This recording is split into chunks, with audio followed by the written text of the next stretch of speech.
Bonjour à vous, mes hockey fans. On s'attaque aujourd'hui à un autre aperçu pour ce qui est de la saison 2023-2024. Mais avant toute chose, permettez-moi de vous rappeler le spécial de la rentrée sur les casquettes Hockey Fan 514, disponible au montant de 18$ plutôt qu'au montant de 28$. Si vous êtes capable d'aller récupérer les casquettes en succursale chez Zone Collection de Saint-Hyacinthe ou Zone Collection de Longueuil, vous avez juste à communiquer avec moi, puis on va s'arranger pour que vous puissiez aller récupérer les casquettes en succursale. Vous avez juste à m'écrire en privé sur Instagram. Alors, ce spécial-là de la rentrée est jusqu'au 10 octobre, qui est bien entendu la journée numéro 1 de la saison 2023-2024 de la LNH. Alors, le spécial de la rentrée sur les casquettes Hockey Fan 514 disponible jusqu'au 10 octobre à 18$ plutôt que 28$ si vous êtes capable de vous rendre aux succursales de Zone Collection de Saint-Hyacinthe ou de Longueuil. Maintenant, au niveau de l'aperçu pour ce qui est de la saison 2023-2024 des Capitals de Washington, on va commencer par dire que les Capitals ont connu une saison plutôt décevante la saison dernière,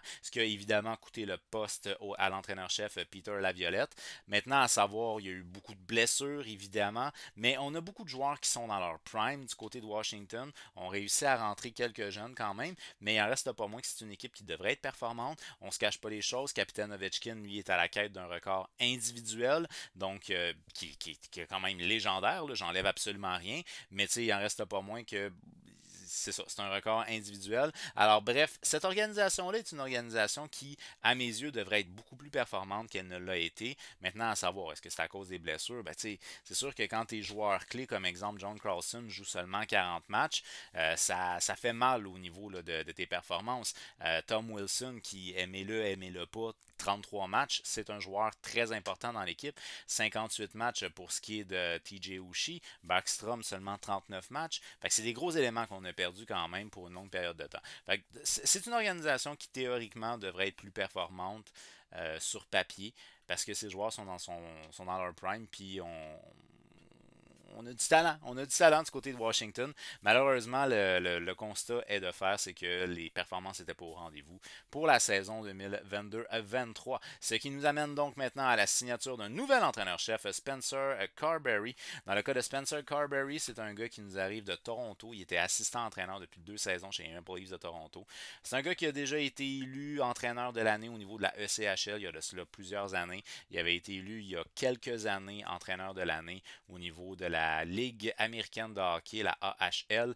Ce qui était dommage un peu, c'est qu'il a été élu entraîneur de l'année. C'était l'année COVID, fait qu'il n'y avait pas eu de séries éliminatoires. Fait peut-être qu'il aurait pu gagner la Coupe Calder, finalement c'est pas arrivé. Quand il a été élu entraîneur de l'année au niveau de la AHL, après ça, il a été embauché comme assistant entraîneur chez les Maple Leafs de Toronto. Fait que là, ça sera à lui de faire les preuves, faire ses preuves tout simplement. Alors nous verrons comment ça va se passer pour ce qui est du nouvel entraîneur-chef du côté de Washington. Pour ce qui est de la saison 2022-2023, les Capitals de Washington, c'est 35 victoires, 37 défaites, 10 défaites en prolongation, donc 35 victoires pour 47 défaites, un total décevant de 80 points. On a terminé 13e au niveau de la conférence de l'Est et 24e au niveau de la Ligue nationale. Ici, je spécifie 24e, c'est selon le classement de ESPN, parce qu'ils sont à égalité au 24e rang avec une autre équipe que je me rappelle pas c'est qui. Des Red Wings à Détroit.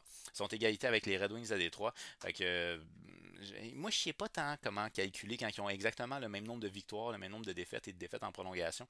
Après ça, je suis pas sûr. Fait que, ils sont égales au 24e rang et selon ESPN, ils sont 24e.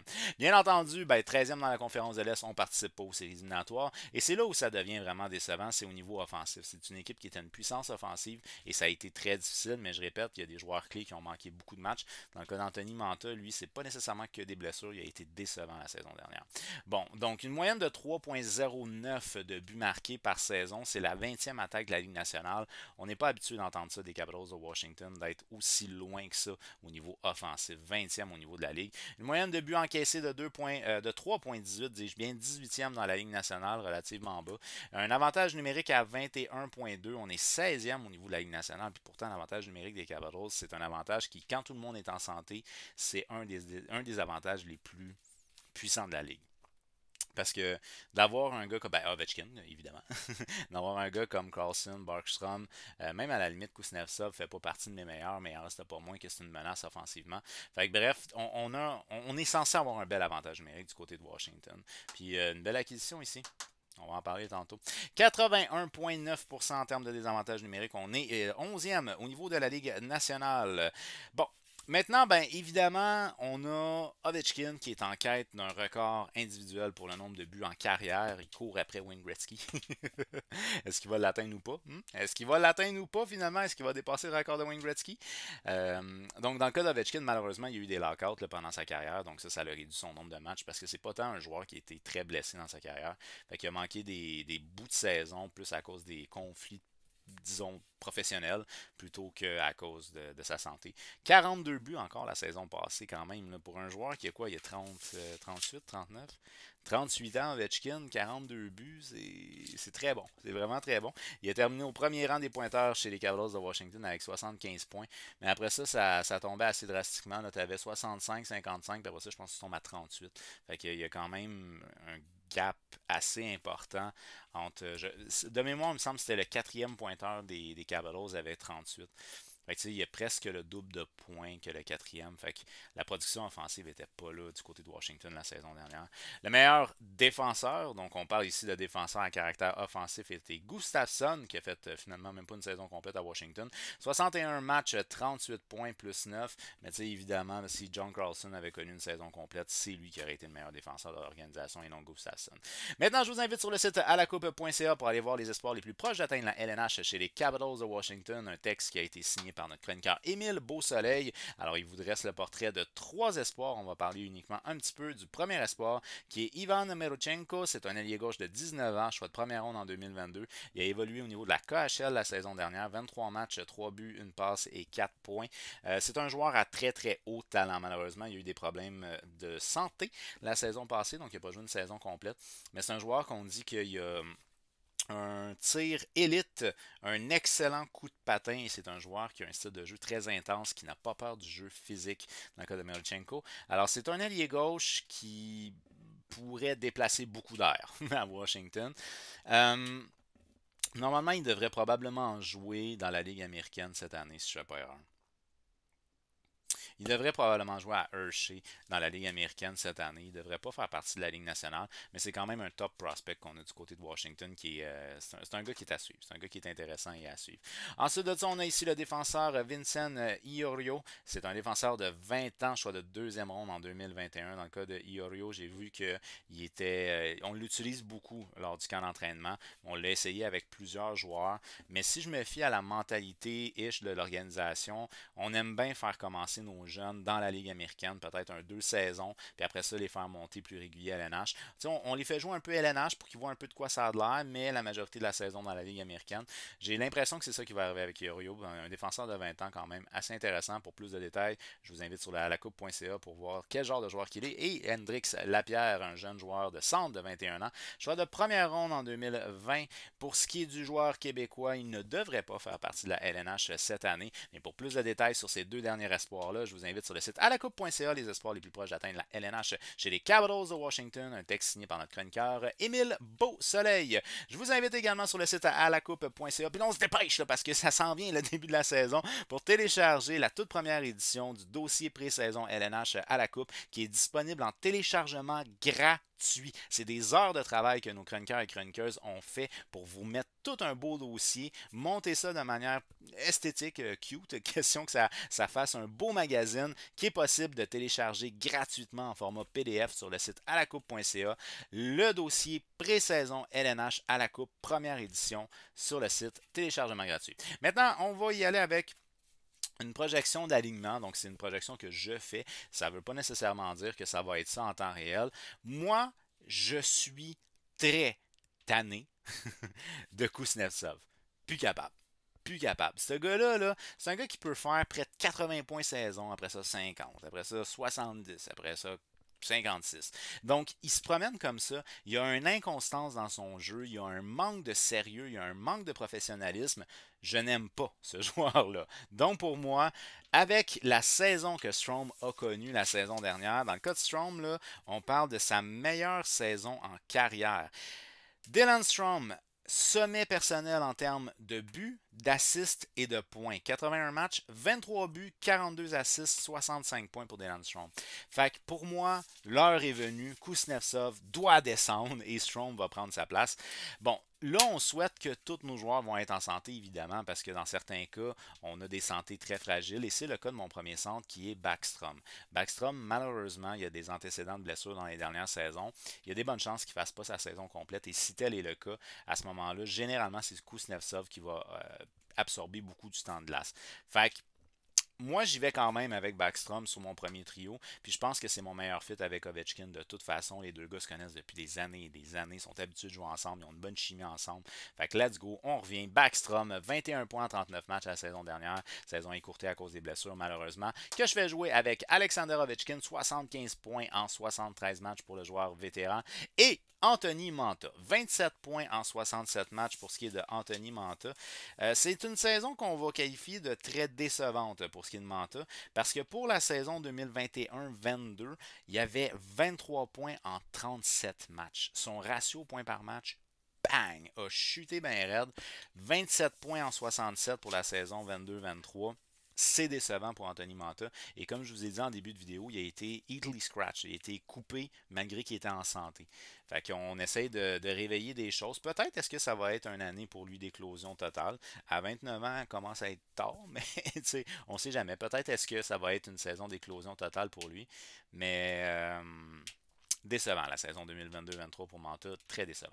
Ensuite de ça, en termes de deuxième ligne, on va y aller avec Sonny Milano. Lui, c'est 33 points en 64 matchs la saison dernière du côté de Milano. C'est une saison quand même pas mauvaise. Là. On s'entend que c'est une quarantaine de points. C'est pas un joueur qui peut te faire 80 points. Là. Fait que c'est une saison à peu près dans ses standards là, pour ce qui est de Milano. Que je vais jouer maintenant avec Dylan Strom, 65 points en 81 matchs. C'est ma décision peut-être la plus audacieuse que j'ai faite de mettre Strom sur mon deuxième trio à la place de Kuznetsov. Et Tom Wilson, qui on souhaite va rester en santé. Puis là, je fais pas un fuck you, là, je fais vraiment on le souhaite. Là. Je me croise les doigts. 22 points en 33 matchs. Tom Wilson, on le connaît très bien. C'est un joueur qui peut être dangereux. C'est ce que j'aime moins du côté de Tom Wilson. Mais c'est un joueur qui est impliqué physiquement, qui est capable de provoquer des. En fait, il est capable de compléter des jeux, surtout offensivement. C'est pas nécessairement un immense playmaker. Mais Strom est capable d'être un très bon playmaker. Fait on souhaite que Tom Wilson reste en santé. En termes de troisième ligne, j'y vais avec McMichael. Lui, c'est 6 matchs la saison dernière au niveau de la Ligue nationale pour ce qui est du jeune joueur ailier gauche. 22 ans pour ce qui est de McMichael. Il avait un total de 39 points en 57 matchs au niveau de la AHL la saison dernière. Alors, c'est un joueur qu'on pourrait voir sur une base régulière. C'est pas une recrue, je précise. Là, il avait déjà joué une soixantaine de matchs, je fais pas erreur la saison d'avant. Mais en tout cas, c'est pas une recrue, mais c'est quand même un joueur qui pourrait être régulier dans la LNH, malgré qu'il a joué une grosse partie de sa saison l'année dernière du côté de Hershey dans la Ligue américaine. En termes de troisième centre, j'y vais avec Kuznetsov, 55 points en 81 matchs, comme je vous ai dit, c'est plutôt décevant. Je pense qu'il y avait comme 75 points la saison d'avant ou quoi de même. Fait qu'il y a quand même une baisse de régime assez importante, mais on connaît ses antécédents. Fait que je suis pas trop en confiance avec lui. TJ Oshie, 58 matchs la saison dernière, 35 points. Pas de mauvaise saison au niveau de la production offensive, mais encore là, la santé. TJ Oshie, il y a de la difficulté à rester en santé. On a bien des joueurs fragiles dans cette organisation-là. Puis, veut pas aussi, avec l'âge, on s'entend qu'on se fragilise un peu. Dans le cas de TJ Oshie, c'est 36 ans quand même. C'est pas jeune. C'est pas jeune. Ensuite de ça, en termes de quatrième ligne, on va y aller avec Protas. Lui, c'est 58 matchs dans la Ligue nationale, 15 points la saison dernière. Il a joué un petit peu, mais pas beaucoup dans la Ligue américaine et ça a très bien été 5 points en 9 matchs pour ce qui est de Protas. C'est un joueur qu'on pourrait voir percer l'alignement sur une base régulière. Malgré que 58 matchs, on peut dire qu'il était assez régulier à l'NH la saison dernière. Qu'on fait jouer avec le joueur de centre Down. Lui, dans son cas, c'est 25 points en 65 matchs la saison dernière. Et Obi Kubel, 12 points en 33 matchs la saison dernière. Obi Kubel qui a évolué évidemment du côté de Toronto ainsi que de Washington. Un joueur essentiellement d'énergie et de profondeur du côté des Capitals de Washington. En termes de scratch, j'y vais avec Snivelli, Malmstrom et Pacioretty. Oui, il est toujours là. Dans le cas de Pacioretty, c'est sûr, il est easily scratch. Il n'est pas easily scratch at all. Il est scratch parce qu'il est blessé, là, mais il est scratch pour une période déterminée. Fait que la journée où il va rentrer dans l'alignement, c'est un joueur qui peut être un joueur top 6. Puis, tu sais, il a joué un petit peu, pas beaucoup. Là, je pense qu'il a joué une affaire comme moins de 10 matchs la saison passée du côté de la Caroline. Il a réussi à marquer 3 buts quand même. Donc, il peut avoir un impact très important si et seulement si il est en santé. Alors, ça serait une très belle addition, c'est dans le top 6 de l'organisation. Bon, ensuite de ça, au niveau des pairings de défenseurs, Ben, c'est intéressant parce qu'on a quand même plusieurs jeunes au niveau des pairings, puis on a des joueurs d'expérience. Fait que ça, c'est un point que je trouve très intéressant. Dans le cas de Ferroviary, on parle d'un défenseur de 23 ans, Sandin 23 ans, puis Alexiev 23 ans. De l'autre côté, Carlson 33, Jensen 33, puis Van Riemsdyk 32. Fait que pour moi, ça me fait un beau melting pot de joueurs d'expérience et de joueurs qui sont plus jeunes, qui ont moins d'expérience. Puis un autre point intéressant, c'est qu'on a des défenseurs à caractère offensif qu'on peut mixer avec des défenseurs à caractère défensif. Là, j'ai vu que pendant le training camp, on a utilisé Rasmus Sandin avec John Carlson. Je sais que John Carlson est un joueur qui est un défenseur très complet. Okay? C'est pas un défenseur qui est uniquement offensif, il est responsable dans sa zone aussi. Sauf que de faire jouer Ferroviary avec Jensen, je suis pas chaud avec ça. C'est deux défenseurs à caractère défensif, j'aime un peu moins. Malgré le fait qu'on respecte ma mention de jeune avec expérience, Sandin Carlson, ça ferait une belle paire, une très belle paire de défenseurs. Mais comme je vous dis, pendant le training camp, on les a utilisés ensemble. Idéalement, je pense qu'en saison régulière, il faudrait les séparer pour ne pas mettre deux défenseurs défensifs ensemble. Donc, répartir un peu notre production offensive. Dans le cas de Sandin, ça a été quand même une redécouverte, j'aimerais dire. Du côté de Toronto, c'était coup-ci, coup-ça, un peu décevant la saison dernière. 52 matchs, 20 points. Il a été transigé à Washington et un coup à Washington, là, ça l'a comme explosé. 15 points en 19 matchs pour ce qui est de Sandin. Fait qu'on peut s'attendre à une bonne saison au niveau de la production offensive, peut-être même meilleure que la saison dernière pour ce qui est de Sandin. Ça, c'est intéressant. Alors, on va commencer avec Martin Ferroviary. Lui, c'est 16 points en 67 matchs la saison dernière. J'en avais parlé l'année passée, j'en reparle encore, mais c'est rare des jeunes défenseurs, 23 ans, qui sont dans la LNH pour leur jeu défensif. C'est vraiment un défenseur défensif. Puis Crime, il fait bien. Tu vois que ses responsabilités augmentent avec les années, fait que c'est super. John Carlson, lui, c'est seulement 40 matchs et c'est dommage. 29 points en 40 matchs la saison dernière. Un défenseur complet qui est capable de produire offensivement, responsable dans sa zone. En termes de deuxième paire, j'ai été avec Rasmus Sandin, 35 points, 71 matchs. Il a joué une bonne partie de la saison avec Toronto, une courte partie avec les Capitals, mais ça a vraiment bien été avec les Capitals au niveau de la production offensive. Alors, c'est un joueur qu'on peut s'attendre à avoir une croissance au niveau de sa production offensive dès cette saison. Je fais jouer avec Nick Jansen, 29 points en 77 matchs. Si je ne fais pas erreur dans le cas de Jansen, je pense que c'est sa meilleure production offensive en carrière la saison dernière. Et voilà, c'était sa meilleure production offensive en carrière avec 29 points en 77 matchs pour ce qui est de Jensen. Mais comme je vous dis, c'est un défenseur qui est plus reconnu pour son jeu défensif qu'offensif. En termes de troisième paire, on va y aller avec Alexiev, 32 matchs la saison dernière, 5 points pour ce qui est d'Alexiev, que je vais jouer avec Van Riemsdyk, 23 points en 75 matchs. Lui aussi, je pense que c'était sa meilleure saison en carrière, si je ne fais pas erreur, au niveau de la production offensive pour Van Riemsdyk. Et en termes de Heatley Scratch, ou pas Heatley pantoute parce qu'il est blessé, c'est Joel Edmondson, l'ancien joueur du Canadien de Montréal, qui est maintenant avec les Capitals de Washington. Pour sa part, une blessure à la main l'incommode et il devrait revenir au début du mois de novembre. Alors ça, c'est un joueur qui, au niveau défensif, va être une très belle addition. Au niveau leadership et défensif, va être une très belle addition pour les Capitals de Washington parce que là, on va avoir beaucoup de gars d'expérience dans notre top 6. Fait que, bref, ça peut être intéressant, mais encore là, si tout le monde reste en santé. En termes de gardien de but, ben là, cette fois-ci, on a des gardiens de but quand même assez étiquetés clairement. Le Darcy Kemper qui est le partant. Dans le cas de Darcy Kemper, la saison dernière du côté de Washington, 57 matchs, 2,87 de moyenne, 908 d'efficacité. C'est pas mauvais. Darcy Kemper nous a habitués à être capable d'être aux alentours de 920 en termes d'efficacité, mais il y a eu des saisons comme ça qui étaient début 900. Donc, c'est rien de dramatique, mais ça n'a pas été sa meilleure saison la saison dernière pour ce qui est de Darcy Kemper. Ensuite de ça, un ancien joueur du Canadien, Charlie Lindgren, qui est un auxiliaire identifiable, là, très clair.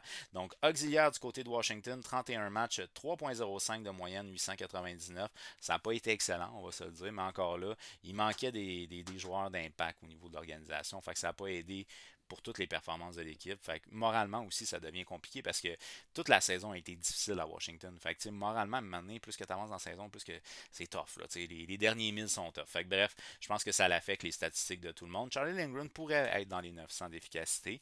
C'est un bon auxiliaire, point. Puis dans le cas de Darcy Kemper, pourrait aller dans les 920 d'efficacité. Et maintenant, en termes de troisième gardien de but, on va y aller avec Shepard. Shepard qui est rien de moins que le joueur par excellence des dernières séries éliminatoires au niveau de la Ligue américaine de hockey. D'ailleurs, le club école des Capitals de Washington sont les champions de la Coupe Calder, donc les champions des séries éliminatoires en AHL la saison passée. Dans le cas de Shepard, il a connu une bonne saison au niveau de la AHL. C'est 20 matchs, 2,27 de moyenne, 914 d'efficacité. En séries éliminatoires, il a été aussi assez dominant. Ah non, en fait, ça c'est en séries éliminatoires, excusez-moi. En saison régulière, c'est 33 matchs, 2,18, 916 d'efficacité. Et en séries éliminatoires, il a un total de 20 matchs, 2,27, 914 d'efficacité. Fait qu'il a connu une bonne saison puis des bonnes séries éliminatoires, mais c'est un gardien de but de genre 27 ans. Fait que c'est un gars qui est pas mal Ligue américaine ECHL depuis le début de sa carrière. Fait qu'il n'y a pas grand chance qu'il vole le poste à Charlie Lindgren, mais tout est possible. Tout est possible. Alors, c'est un gars qui excelle au niveau des ligues mineures pour le moment. Alors, pas beaucoup de changements du côté de Washington. On remarque que presque tous mes noms sont en bleu. Il y a quelques rouges ici. Pacioretty et Manson qui nous arrivent d'ailleurs, donc qui ont été rajoutés pendant la saison morte. C'est des ajouts qui peuvent être vraiment intéressants dans cette équipe-là s'ils restent en santé. Le point d'interrogation du côté de Washington, c'est la santé, point barre. Donc, si la santé va, tout va. Cette organisation-là retourne en séries éliminatoires. Mais d'après moi, de mon humble avis, avec les antécédents de blessures de certains de ces joueurs-là qui sont rendus vétérans, puis on le sait, hein, plus qu'on avance en âge, plus que c'est difficile de se remettre de nos blessures, je prévois que les Capitals de Washington vont probablement être encore incommodés avec des problèmes de santé. D'après moi, il manque encore les séries cette année parce que c'est une organisation qui est trop maganée de mon humble avis. Alors, est-ce que le nouvel entraîneur va tout changer la dynamique dans ce vestiaire-là, puis que cette équipe-là va redevenir l'équipe qui performait offensivement comme elle l'a été par les années passées? Est-ce qu'on va être capable de resserrer la défensive pour aider un peu nos gardiens de but? Darcy Kemper qui pourrait retourner à ses standards qu'on a connus par le passé avec des 920 d'efficacité. Tout est possible, mais de mon humble avis, la santé va être difficile du côté de Washington et on manque encore une fois les séries éliminatoires. D'après vous, est-ce que les Capitals de Washington retournent en séries éliminatoires? Est-ce qu'on va être capable de rester en santé pour presque toute la saison? Est-ce que d'après vous, on est rendu trop vieux et on va être encore pire la saison prochaine? Ça m'étonnerait, mais on ne sait jamais. Est-ce que d'après vous, on va finir dans le bottom 5 du côté de Washington? Faites-le moi savoir au travers des commentaires. On n'oublie pas de donner un petit j'aime à la vidéo et de la partager pour qu'on soit un maximum de hockey fans à se jaser de hockey. On s'abonne à ma chaîne YouTube et on active la petite cloche. Il nous reste un preview, les Jets de Winnipeg, et la saison commence bientôt! Let's go! Ok, merci beaucoup d'avoir été là et on se revoit très bientôt. Bye bye!